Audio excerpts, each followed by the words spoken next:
maybe an ignorant case to it as well. Well, yes, but it also has to be usually a combination of some of these. Like it's not just going to be one. And that, I think right there might be the greatest takeaway from this episode, what you just said of like love bombing is the bomb, the cluster of it. It's all of these things combined. It is not when a guy says you look nice or a girl says, I respect you so much. Like that is say thank you so much. When they like pull up in a brand new Mercedes that they rented because they wanted you to think that they were cool with like the entire store of flowers and that you're my wife and I love you so much. Rented out the whole restaurant. And you'd be like, huh. And then the next day they want to see you. Or is this love bombing? You ready?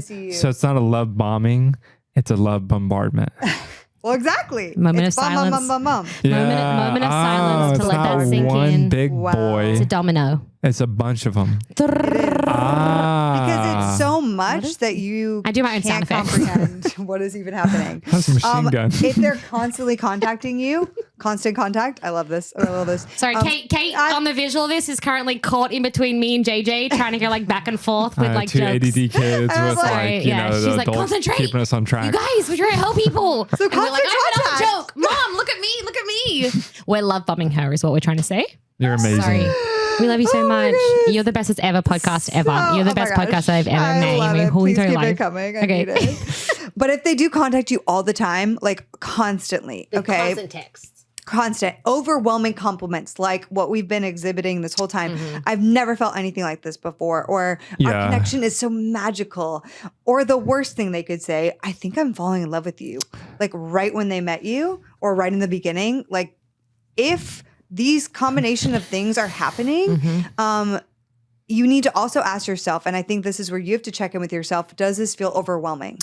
Elise said it before, like she started feeling like sweaty and like on that date with that guy, like you need to check in with yourself. Does this feel overwhelming? Like it might feel good. It wasn't just sweating, by the way. I got really self-conscious of people just thinking I sweat a lot, which I do, but like it was a combination of that, heart palpitations, feeling a little bit sick in my stomach. I didn't have a bug or a virus.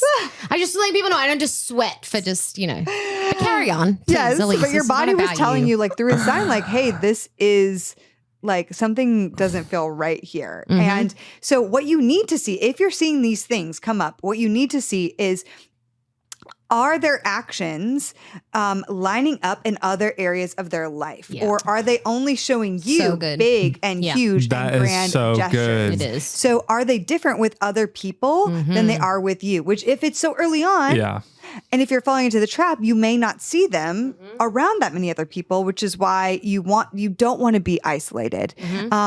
So, because you want to start figuring out, are they wearing a mask? Is this consistent? Right. Like, and when JJ was doing grand things for me